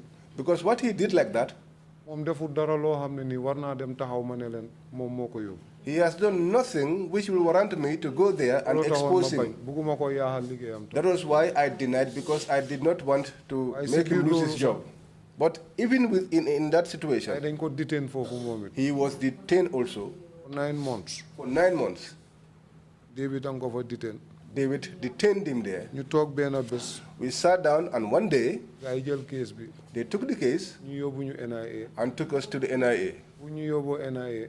When they took us to the NIA, Man Anabi. Myself and Anabi, Ramses. Stanley, Nigerian la mom dañ ko japon ak ñaari mobile. a Nigerian who was caught with 2 mobile phones. Legi bu ñu yobbu NIA. Now when they took us to the NIA, dafa am ben NIA officer buñ lay wax Sekabay. there was one NIA officer called Sekabay. Mom dafa nekkon ci kasso bi at ñun. He was in prison with us. When he saw us, he came and asked us. When he saw our condition, he knew that we were beaten seriously. That was when he got into their office. He was there, and after speaking with him, and then he came out and he said, Ibrahima Jame, return back the inmates because we cannot touch these people. And that was how we were returned. We continued Mr. the seal. 1 minute. You're telling this commission that when you went to NIA, they refused to touch you or even detain you and returned you back to mile 2. Dang ñu bëgg wax ne bañ la yóbbu NIA pare wuñ woon pour laal leen wala teg leen fa sax dañ leen delloowaat mile 2. Wow. Yes. And one of the main reasons was because they saw the condition that you were in and they were scared. Te li ko waraloon mooy dañ gis anam yi nga xam ne moom ngeen ñëwee ñoom it ñu dal di ragal. Wow. Yes. And also, just to take you back a bit, you said the PO was detained at some point. Ñu delloo la gannaaw tuuti rek nga ne PO bi dañ ko téye woon. Dañ ko detain confinement foofu. Yes, he was detained at the confinement. You've answered my question. I was going to ask, where was he detained in the prisons? And you've clarified that he was in the confinement, which is the security wing. Thank you. You may continue when you got back to the prisons. What happened? When we returned, they continued to seal us. The seal dragged for a long time. After guy jox ma rest. And then they gave me a rest. When they gave me the rest, lu yagalat ñu bay Anabi confinement man guy ñu delo ma ci yat bi. It's a long time. They left Anabi at confinement, and I was returned back to the yard. So bu ma nekké ci yard bi ma delu cell number 2. While I was in the yard, I returned back to cell number 2. Operation E Jame dafa demon tour. Operation E Jame had gone on tour. Medic officer la sax kuñ lay wax waaf xawma num santana waaf. When he went on tour, a medic officer whose name is Waaf, I don't know his surname. Moom moko lon xaar in operation office. He was the one standing in for him at the operations office. So mu tok ben day ñu yone fekk mang ci yard bi ñu yone ñu oluma. So one day I was somebody was sent to call me. When I was called, I was taken to the SO's office. After guy ñu ne pour ma binda statement affaire mobile bi ma wax ne. And then they told me to write a statement in regards to the mobile phone, and that I should say that Anabi mo yóbbu mobile bi moom moo ko amee. That Anabi was the one who took the mobile. He was the one in possession of it. Su ma defee loolu. If I did that, dinaa am suma free ci kaso bi. I will have my freedom inside the prison. I said to them, I never had a mobile phone. After guy ñu ne ma waa okay léegi dañ dem nga uyu Waaf office am. Then they said to me, okay, now let's go so that you can answer to Waaf inside his office. Guy buñ ma yóbboo ci Waaf. When they took me to Waaf, Waaf mu ne ma. Waaf said to me, lii doo ci am benn problème man naa la garantie. In this issue, you will have no problem. I will guarantee you. Pour mu mun a am problème. Sorry, what Lulu? He said to me, it is Anabi whom you want to get have a problem. Not you. Not you. I said to him, well, I never had a mobile phone. That is just talk. He tried to cajole me for a time, but I refused. And they returned me to the yard. Until one day, in the night, number 1 cell. In number 1 cell, there was someone that got sick. The doctor was not there. The keys to the cell too was gone. Until that boy ended up dying inside the cell. The people in the cell, we are banging their doors. The rest of us too started banging the doors to ourselves. So in the morning, they refused to open us up. Sorry, Mr. Ja, what time did the inmate die in the cell? Ban waxtu la koku dé ci bir cell bi? Why how exactly time? Because I'm not in them. The same cell. It was in the night, and I don't know the exact time because I'm not in the same cell with them. Number one, la lolo happened. Why? Sorry. It happened in number 1. Could we say it was after Maghrib, before Isha, or after Isha? Mun nañu wax ne gannaaw timis la won bala gé wala gannaaw gé la won? Mun na nekk digante timis ak gé. It could be in between. Exactly, but I don't know exactly the time. But I don't know exactly the time. That's fine. You can continue. Now, in the morning, the senior officers, all of them came inside. Ijame came. After guy when Ijame came, they said they tried to negotiate with the prisoners until they opened the cell. And they removed the cups. That was when they took the cups away. Now they said each cell should nominate 2 elders. What time did they pull out the dead body from the cell? Ban waxtu lañ génné niw bi ci cell bi? It was in the morning, but I did not catch up the time. What time do they open the cells in the morning? Ban waxtu lañ dé faral di ubbi cell yi suba? After change is 8 o'clock. After the change of guard at 8 o'clock. 8 is when they will open the cells for rest. Why high sentence before 8, before change is starting. But the high sentence inmates are usually able to go out before the change of guard takes effect. At Kugi. And the cooks. Outside party before changes. And those are the outside parts used to go out before the change. But on that day, no one went out. What was the reason why the inmates decided to stay in the cells? Lan mo taxone be ñoñu ne ñom dañoo des ci biir cell bi ñi tëjoon ci kaso bi foofu ne dañ fa des. Ñom ñoo paré wut puy ubbi buntay. They were the ones who were not prepared to open the doors. Until they negotiated. Now, me, when they came and requested 2 individuals from each of the cells, they picked me. In my cell, they picked me. We went. At that time, Ijame had already returned from his tour. When we went to Gate Lodge. Sefla, Ijame, and others, all were there. So, guy, they called us and they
team came.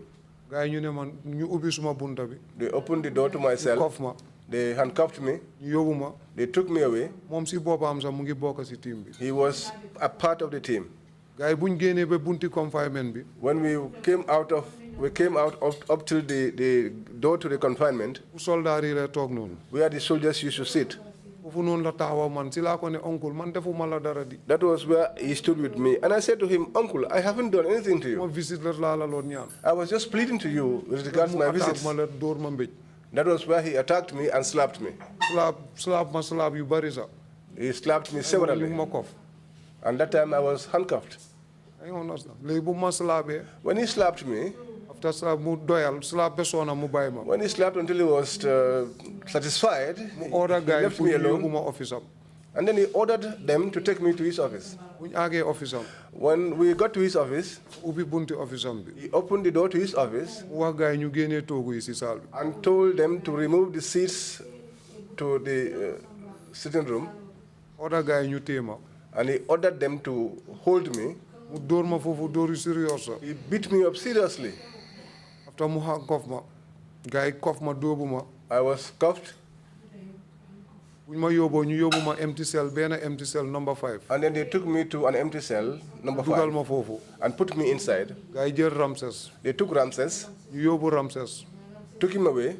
Dóor Ramses seriously. Beat him up seriously. Guy indi ko. Brought him back. SPO Sachs. When he was brought back, SPO Sachs. He said to him, but you, this guy has not done anything to you. And then he shouted at that guy. And then he went out with him.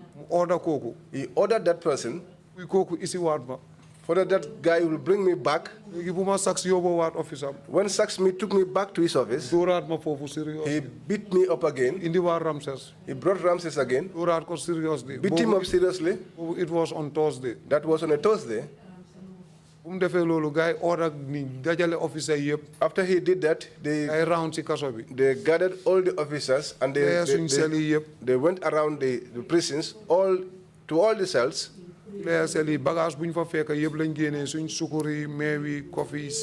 Whatever material they find, they took away. Milk, sugar, soap, even your teacup, your T-shirts, your brush, all everything was taken away. Mr. Ja, you're telling this commission that they stripped you of all the necessities that you had in your room. From family. Even those things that were prescribed by the doctor for us were taken. It comes through the main gate. There is a document which comes through the main gate. They book you at the main gate. They take it to the infirmary where it is booked. And they bring it to confinement and book it. Then they will call you and give you your possessions. All of them were taken away. He said the prisoners should not have those things. You may continue. After he did that, the next day, on a Friday, weekend that day, which was a weekend, he did not come. Special team. He made a call his people, and he sent in a special team. At that time, Malang Tamba was the acting chief. We sent Malang Tamba at Jabi, P.O. Jabi, and P.O. Jabi, Alaji Makalo, Sergeant Jao. When they came, they took Ramses first. The one they called Musaba. He came to my cell and said to me, they have taken Ramses and they are beating him up. I peeped through the window and I could hear Ramses screaming. That was just behind the confinement where they took us. So when they took Ram and Musa told me... Mr. Ja, I would like you to go back a bit and explain better about, you said they took us behind the confinement. Can you explain that part properly, please, before the commission?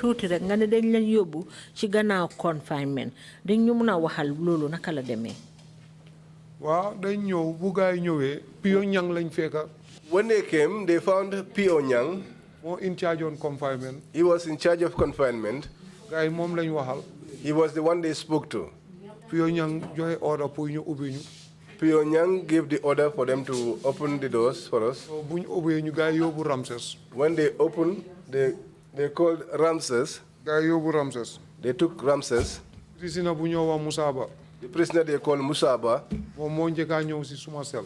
He was the first one to come to my cell. mu ne ma gars yi ñëw nañ diw ak diw ak diw ak He diw. said to me, they have come, so and so and so. ñëw nañ yóbbu nañ Ramses. They came and they have taken away Ramses. léegi bu mu ne ma yóbbu nañ Ramses ñu ngi koo dóor. When he told me they took away Ramses and they have beaten him, moom si boppam sax daf loon jooy. he himself was crying. moom mu ñëw wax ma loolu sax daf loon jooy. He himself, who told me that, he was crying. léegi gars yi yóbbu Ramses. When they took away Ramses, and it was for a long time, lu yàgg after gars yi ñëwal ma. shortly after a short while, they came back for him. léegi bu ñëwee ñu ubbi suma cell. They came and opened my ne ma cell. kaay. They called me to come. Again, I came out. yoo jaabi handcuff suma loxo yi. Pio Jabi put a handcuff on my gars yi hands, xëcca ma. and they pulled me, génnaa man. took me out. yóbbu ma. They took me away. bu ñu génnee confinement. When we left confinement ay use yooni gannaaw bi. and went by the back way, si gannaaw confinement. just behind confinement, koof la. there's a bend. gars yi téye. That's where they caught jaabi me. téye ma. Jabi caught me. gars yi daaneel ma si suuf. They pulled me down on the ground. jaabi ne ma bul yuuxu de. Jabi told me, don't shout. fi du yuuxoo la naa la rey. If you shout here, I'll kill you. bu mu waxee loolu. When he said that, man tam ma noppi ma tëdda. I kept quiet and I lied down. léegi gars yi kii naka la jaawoo. Jao, mu tëdda suma kaw fii. he lied on top of suma me. tànkay ak jaabi. And Jabi and others Malantamba nekk di dóor. caught my legs. Malantamba was beating me. ñu di dóor lu yàgga. They went on beating me for a long time. after daf lee noppaleku. And sometimes he has to take a rest from the jaabi jël beating. pipe bi. Jabi took the pipe continue dóor bi. and went on beating. after ñaari soldat. Later on, 2 soldiers ñoo ñëw taxaw si Johnson bi. came and stood at the junction seetaan. looking at us. la Malantamba stop. That's the time when Malantamba stopped the beating. after gars yi return ma. Then they returned me back. bu ñu ñëwee confinement. When we reached confinement, everybody was standing. ñëpp a ngi taxaw. everybody was standing there. mu ne leen lii. He told them this, when it's necessary. whenever it's necessary, we will take a life. we will take a life. but this government. But this government, nobody will spoil it here. nobody will spoil this government here. after noonu gars yi dugal ma si cell bi. After that, they returned me back to the cell. foofu la dóor yi yem. That's when the beating stopped. that day bu ñoo dóor kenn deful dara bi ko laajte wuñu sax luñ def. That day, they didn't even ask us what we did. don't ask nothing. They didn't ask anything. Did you receive any medical attention after the beatings? Gannaaw buñ la dóoree ndax am na benn faj buñ la jox. joxuñ ma benn faj dafa amoon benn officer buñ lee wax Modou Sow. They didn't do anything for me. They didn't give me any medication. There was an officer called Morso. moom moo ma lee utal garab buñ lee am na benn garab buñ ma waxoon ma ut. quick relief la tudda xaw ma. He used to help me with medication. There is one type called quick relief, amoxicillin, at Karité. and Caritel. moom time boobu noonu bagage amut si kaso bi garab amut si kaso bi dara amut si kaso bi. At that time, there was no medicine. There was nothing in the prison. officer boobu because dafa yaayam ak suma yaay dañ xamante. Because that officer, his mother and my mother are acquainted. moom moo ma lee sumogulal yooyu noonu Karité yooyu. He used to smuggle Carite and the other types of medicine for me. dampe. And afterward, he used to massage me. moo ma loon indil garab yooyu. He used to bring those medicines for me. su ma dem nii chamber pot bi sax su ma dem si toilet nii si chamber pot sax su ma deret bi daf lay ñëw. Even if I go to ease myself in the chamber pot, I used to bring out blood. foofu la dóor yi yem. That's when the beating stopped. gars yi siil ñu. We were sealed. ñu ngi nekk siil. We were under that seal. Ramadan bi ñu ngi siil. During the Ramadan, we were still under the seal. Korité bi yëpp ñu ngi siil. The Korite also found us in the seal. Tabaski bi ñu ngi siil. Up to the Tobaski time, ba élection bi. till the elections, we are on seal. we were on seal. ba bu ñu winee Yaya Jammeh.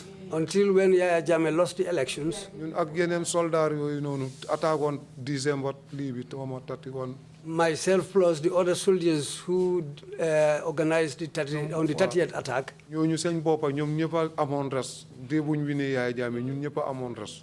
That the day Yaya Jammeh was defeated, we all were given a rest. bu Yaya Jammeh waxee ne du waaja. When Yaya Jammeh said he is not going to step down, ay ñëw ne dañ order la dañ dugaat.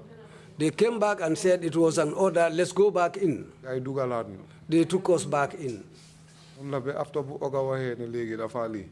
We were there like that until when Yaya Jammeh said he will relinquish power. lañ am res. That's the time when they were allowed to rest. I was going to ask you who Oga is, but Mr. Interpreter has actually said the name for us. That's a common name. They used to call him that name. Can you tell us who you believe is Oga? Di ñu mëna wax yow kan nga foog ne mooy ki ñoo wax Oga?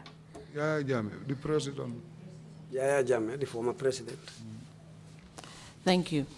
Mr. Ja, can you tell us, did you know about any other tortures or beatings that happened to other inmates at the Ndax prisons? di ñu mëna wax mitital yi ak dóor yi nga xam ne dal na ñeneen ñoo xam ne ñoom tam ñu ngi leen tëjaloon foofu ci kaso bi? Yes. gis naa benn day confinement Ibrahima Diouf. I can remember one day at confinement, Ibrahima Diouf. Gars dañ ko dóor from the yard. They beat him from the yard. ñu ko handcuff ñu indi ko confinement. He was uncuffed and brought to confinement. I was standing. I was standing there. mu ngi taxaw si table officer yi fuñ lay admit suñ la paagee soo ñëwee da nga dem si table bi fuñ lay buggee. He was standing at the table where the officers used to book people. fuñ lay wax Chief Kaliru. The man called Chief Kaliru. moo topp si kaw fu mu jógee dafa topp la stamp boy bi si far fii. He was the guy who jumped up and stamped him on his ribs. boy bi daanu ba si suuf. Then the man fell down. mu jóg foofu sax. For him to get up was a problem. dañ ko ekati. They had to lift him up yóbbu ko si cell. and took him back to the cell. jam ko si biir cell bi. And left him in the cell there. And closed the door. boy bi depuis ñu tëj ko foofu daf lay jooy rot. Then from that moment he was crying in the cell. yóbbuñ ko hôpital. They refused to take him to the hospital. foofu la nekka. He was there bu mu sonee. until when he was tired. ay génnee ko yóbbu ko. They took him out and carried him away. Next 2 days we am information ne dee na. After 2 days we had the information that he has died. Do you know where they carried him to? Xam nga fan lañ ko yóbbu woon? Exactly xaw ma waaye dañ ko yóbbu ne hôpital lañ ko yóbbu. I don't know exactly where, but they said they took him to the hospital. jamono buñ ñoo dóor tam si jaalat office David si gannaaw. And when they were beating us also behind David's office, am na prisoner bu ñoo wax Musaba. there was a prisoner called Musaba. moom it dóor nañ ko. He was also beaten. dóor nañ ko dóor yu métti foofu. They beat him severely. right now mu ngi Josuwang. Right now he's at Josuwang. moom sax daf loon wax ne puy dafa bëgg a ñëw mu joxe statement am. He himself is asking for him to be brought here to come and give his statement. The Commission will look into that aspect. Thank you. Was Mr. David Colley aware of all these beatings and tortures that were happening at the prisons? David Colley yëgoon na dóor yi ak métital yi nga xam ne yëpp moo doon xew ci kaso bi. waaw yëg na ko ndigte ñun bu ñoo dóor si gannaaw office am. Yes, he was aware because when we were beating, it was just behind his. When they were beating us, it was just behind his office. because maa ngi remember benn day. Because I can remember one day. Ijame dafa am kayit yum jëlee si biir office bi mu ñëw. Ijame took some papers from his office and came. mu ne comme 2016 new page. He said, like 2016 will be a new page. He said, oh yeah, it's from the president's office. He said, it's from the president's office. If you want, you can read it. If we torture anybody here until he dies, nothing will come out of it. But he didn't give that paper to anybody to read. After that day, David, after he took away the paper, that day, David just pushed his window, his curtains. He was standing and looking at us. Before NIA. And before they took us to the NIA, he came out and talked to us. He said, if we go to the NIA, it will be clear. Then Anabi also was supposed to go to the NIA. Then he was aware of what was going on. Did Mr. David Colley make any efforts to actually stop this torturing and beating of inmates in the prisons? David Colley moomu am na dara loo xam ne def na ko pour tere dóor yi ak metital yu métti yi nga xam ne mu ngi daan xew foofu. deful si dara. He did nothing about it. deful si dara because moo Ijame nii la. He did nothing about it because he was in agreement with Ijame. You just did a sign and you said Nila. What does that mean, please? Can you explain? It is the two of them who work together. David gives him orders and he will carry them out. Thank you. Mr. Jah, do you know if there were any investigations on the death that occurred, which was of the Ibrahima Diouf? Mr. Jah, ndax xam nga ndax deeyi Ibrahima Diouf am na benn gëstu boo xam ne def nañ ko ci pour xam li ko waral. Officer yi ñoom duñ lee wax foofu dara de. Well, there the officers don't say anything. waaye ñun prisoners yi xam nga ñun fekkee nañ ko. But we the prisoners, we were there. ñun xam nañ lu xew. We know what happened. moo tax ma wax ko. That's why I stated it. li ma gis suma biir bot moom laa wax. What I saw with my eyes, that's what I said.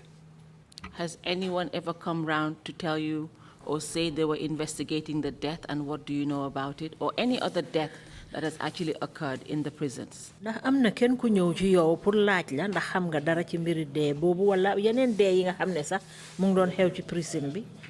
man su ma fàttali ko de foog naa seen programme TRRC the first time ñu ñëw si man. If I can remember, the TRRC, laaj affaire yi kaso bi si laa ko mention man. the first time they came to me, I can remember that was the time when I first mentioned it. su gan yi ñëwee si kaso bi am na wax yoo lee wax sax da nga am problème de. If visitors come to the prison and you happen to say certain statements, when they leave, you find yourself in serious trouble. Can you tell us what kind of visitors you're referring to? Di ñu mëna wax yan gan nga wax ni ne ñoo fa dé ñëw. Comme ñu lay ñëw round maybe nga ne ombudsman. Just like the people who come round like the ombudsman. Wala nga ne maybe interior. Or interior, people from the interior. Wala nga ne PSB. Or the PS. They come from outside. Léeg-léeg doo xam maybe kii ban poste la nekk. Well, people mainly who come from outside. Sometimes you will not know the person, what position he's holding. When those visitors come there, you have to be careful not to say things like that. The final one, why they brought me to Joshua, it was not a long time. Something happened in the prison. A prisoner, an inmate, had a problem with one officer. What, Lan? Something happened there, and the prisoner was wounded on his hand. And we all shouted in the prison to show that we have something that made us angry. Mr. Jah? Sorry, you know the Wolof language can be a bit different sometimes. When you said muganyu, what do you mean? Was it a death that occurred or was it an injury that occurred? Mr. Jah, xam nga laki Wolof bi so ne mu gañu. Gañu la wala dafa dé? Injury la mean la. It means that someone was injured.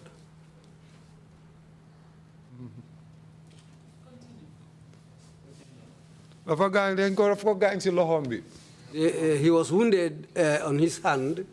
So we prisoners requested that we wanted to see the interior.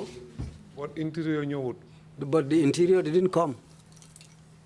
Landing Bojang came there.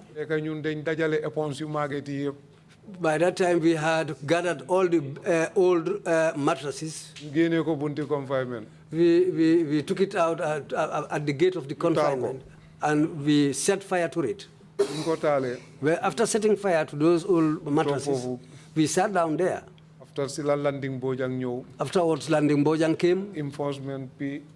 Enforcement.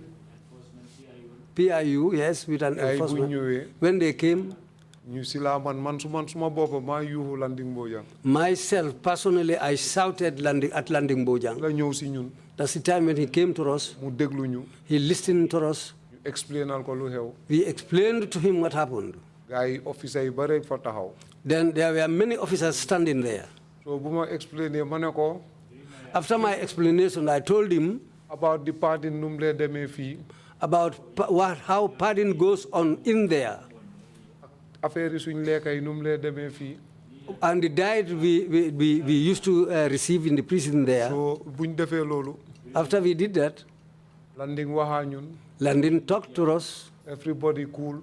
Then everybody calmed down. ñun ñëpp ñu dugga. We all went in. Affaire yi jeex na. That was how things ended up. Because Landing daf ñu promise ne moom dina foboot suñ affaire. Because Landing promised us that he will take up our case. He will do something about it. léegi bu ma waxee loolu booy yëpp nangu ñun ñëpp ñu dugga. When he said that, we all calmed down, we agreed, and we went back inside. ba si next day bi. Till the next day. mu ngi tombé on the 18th of April 2019. It coincided with the day 18th of April 2019. Early in the morning, I was even praying the dawn prayers. That guy asked. They arrived. When they arrived, they opened my door. I was praying. The officer pulled me from my praying mat. His name is Augustine. His name is Augustine. He's here, sir. He's here among the people who escorted us. He pulled me from the praying mat. Then they put irons on my legs. And they cuffed my hands. And they did that to many of the inmates. They took us all outside. And they put me on board a pickup. What? A man called Samba Doroba.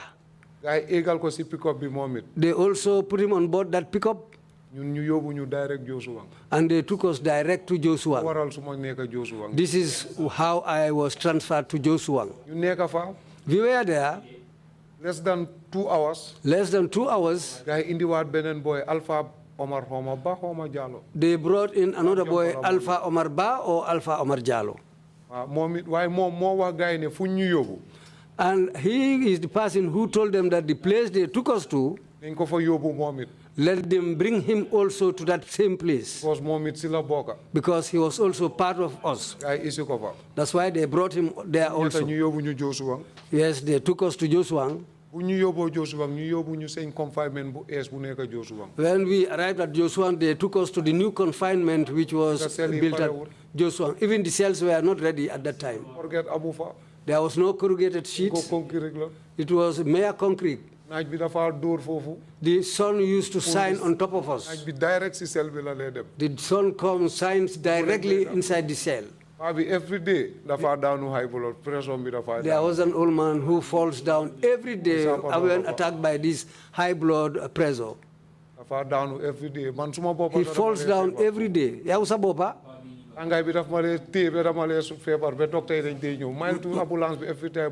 Myself, I used to feel sick always because of the heat, and the ambulance used to come from mile 2.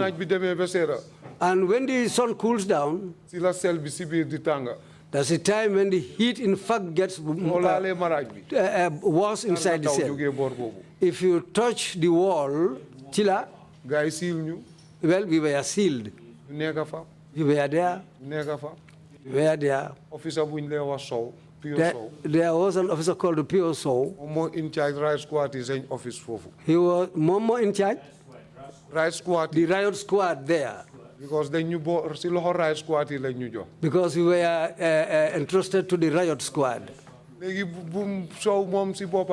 When Sow himself comes to us and he talks to us, talking to us to calm down, so that they can give us a rest. When we are given rest up to 4, before 4 sometimes we go in. Until the next morning. Foofu lañ nekk ba benn day. That's where we were until one day Guy jël Alpha. they took Alpha, Delloo ko. returned him. Ma nekk fa paa bi. I was there with the old man. Yaagut.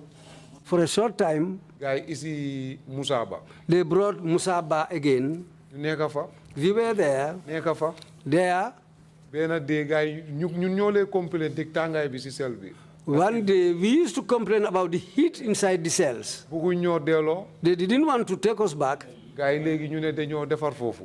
and they said they were going to make that place. Ñu yóbbu ñu si sel yu mag yi fu convict yu nekk. They took us to the bigger cells where the convicts were. Bu ñu yóbboo si sel yu mag yi guy jagar fele. When they took us to the bigger cells and they made that other place where we were formerly, Jagar xam nga place bi parewul. the place was not ready. Bu ñoo ñëw foofu window yu fa nekk window yu ndaw la comme police station seen window yi.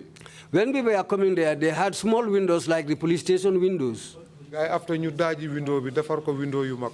Then they removed those small windows and made it bigger windows. Bu ñu defee loolu guy defar corget si kaw. After all that, they put corrugated sheets on top, waaye half la.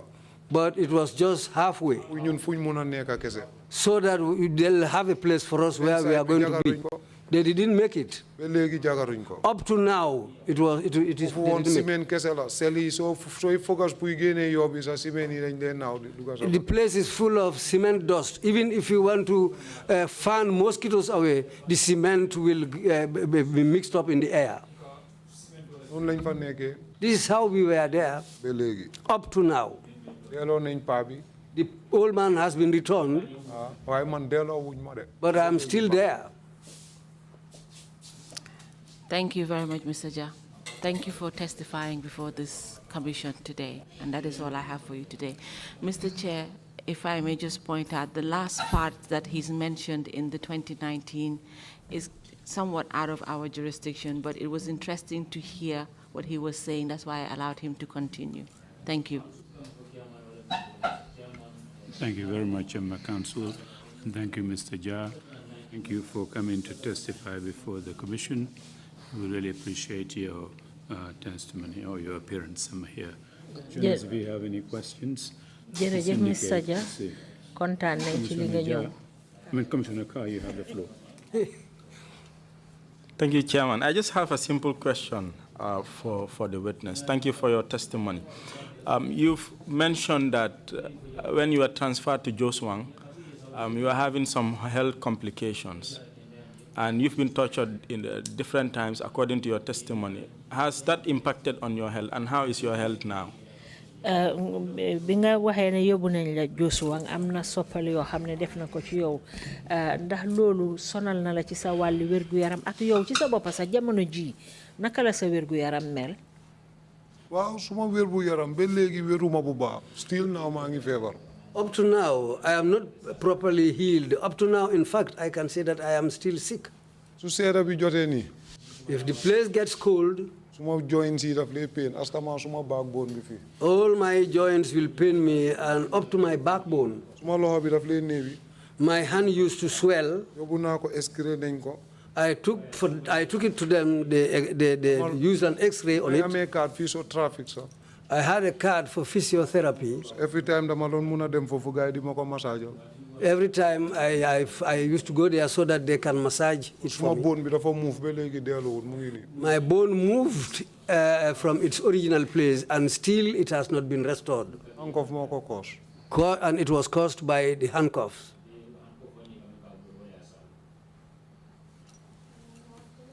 Thank you very much. There are no Deputy Chair, please. Thank you, Chair. Thank you, witness. I just want to know where Officer Anabi is at the moment. Dama bëgg xam rek Anabi moom fan la nekk jamono ji. Mu ngi mile 2. He is at mile 2. In prison or as an officer? Moom dañ ko fa tëj wala dafa liggéey. As an officer. Officer la ba léegi. He is still an officer. Thank you. Jërëjëf. Thank you very much. If there are no further questions, if you have any concluding remarks to make, Mr. Ja, please proceed to do so now. su fekkee ne am nga dara loo xam ne bëgg nga koo gaaral mun nga koo def léegi amatuñ yeneen laajte pour yow. Man li ma am puy wax mooy. What I have to say, that's it. Amut kenn koo xam ne kuloo koo xam ne du lu mun a juum. There is nobody who doesn't make mistakes. waaye soo defee mistake tam nga rëccu ko. But if you make a mistake, you should correct yourself. moom yàlla moo ko lay def si nit. That's the creation of Allah. ak feebar yëpp. Even sickness. lii nii nekkut loo xam ne suma sago la.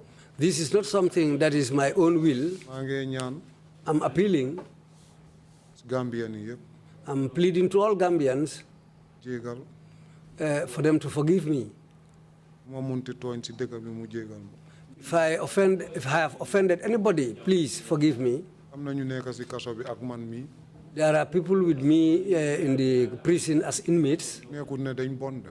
It's not because they are bad people. yaaga nañ léegi si kaso bi torop. They've spent a long time in the prison. amul coono buñ coono wut si kaso. There is no type of suffering they didn't encounter. di ñaan buy ñu seet ñu ñu mun a jégale ñu jégal ñu ko. Including him. Including he himself. di ñaan ñu mun a jégalee ñu jégal ñu ko. I'm appealing any way or anyhow they can forgive us. Let them forgive us. man moom xam naa ne li ma jàng si kaso bi doy na sëkk. As for me myself, what I learned in the prison is enough. di ñaan président bi mu xool gestu ñu gannaaw. Appealing to the president, let him look back on us. officer itam am na officer yu fa nekk. Among the officers also, there are some officers officer yi baaxang fa. who are very good officers. officer yi bon mu ngi fa. There are bad ones too. di ñaan tam. And also pleading, ñu consider côté officer itam. let them also consider the officers. baalu ñëpp di baalu ñëpp daal. I'm still appealing for forgiveness from everybody.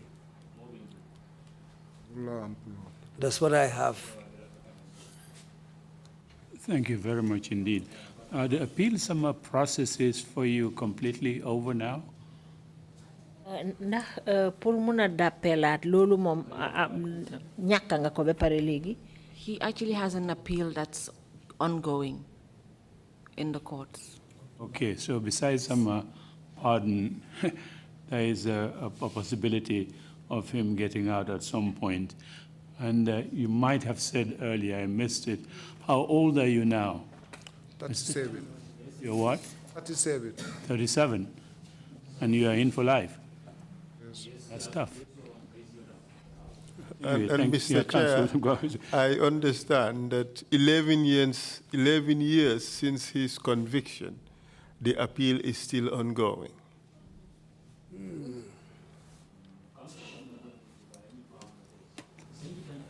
Well, sorry about that.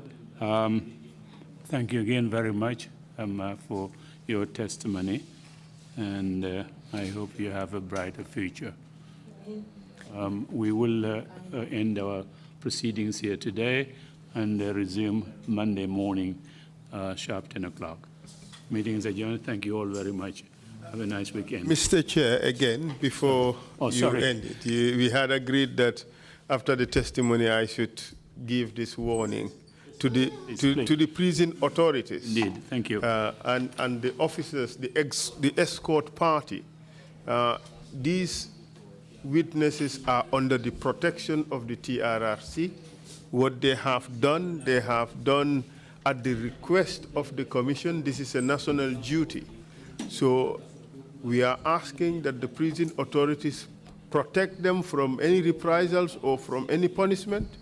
If anybody violates that, it's contempt of the TRRC because that would amount to an interference with a TRRC witness. So bear that in mind and ensure that nothing is done to this witness or any other witnesses who come here to testify. And the TRRC is very serious about that, and we'd also follow this up with a formal letter to the prison authorities. Thank you. Thank you for the reminder, Council. Thank you all very much. Have a splendid weekend, and we will see you Monday morning.